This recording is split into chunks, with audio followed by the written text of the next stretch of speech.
To reduce your length, most people go to a guard. They snap on a guard, they zip, zip, zip, they remove the length. But I'm going to show you guys how to use your clippers like it is an electronical shear.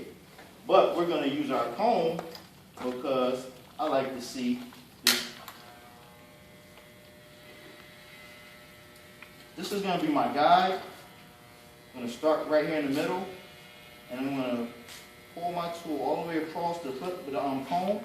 And as I do that, I'm going to gradually move up the head. So I'm going to start at the bottom, and I'm going to work my way up. I'm using a white comb because it's just easier. It just makes more sense, doesn't it? I'm going to be able to see my cut more than if I was to use a black comb. After you cut, what do you want to do? Always comb back in. You never want to cut. Reason being is this clipper is going to be pushing the hair in all different directions, right? The hair is moving back and forth, side to side. If I don't go back and comb the previous cut area, I may overcut. And if you overcut, then you have to, once again, change the whole hairstyle over. You have to cut the hair shorter than probably I initially wanted to cut the hair, right? So,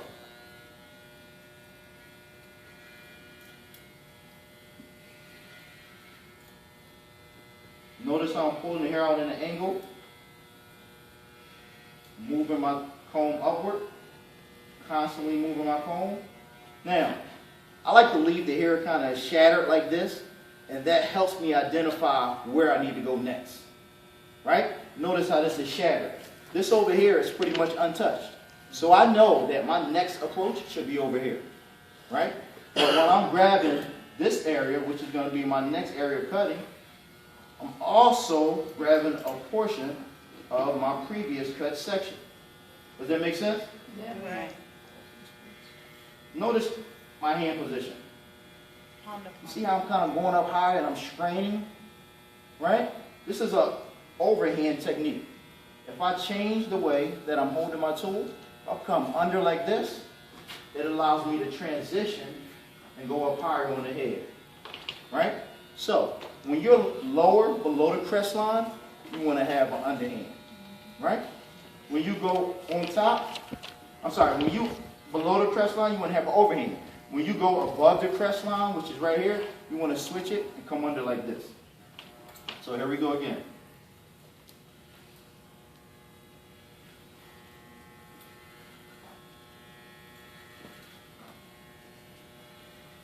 Make the transition.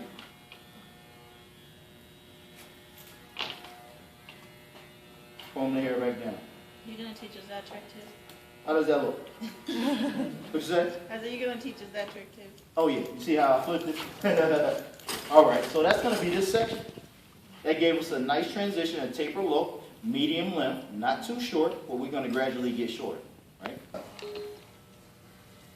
Always pull the hair out.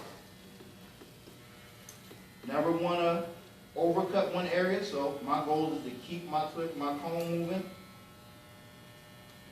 to the top of the head. Comb back over my previous cut section.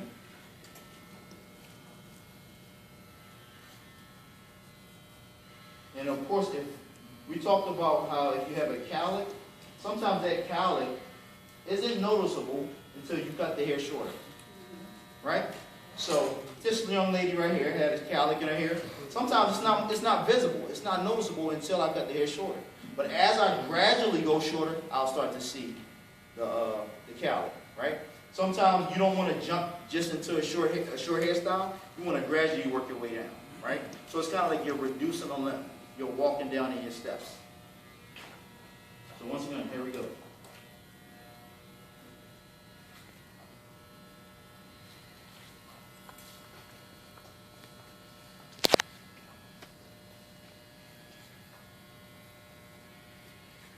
In the 80s, I learned how to do clipper techniques for hair shows.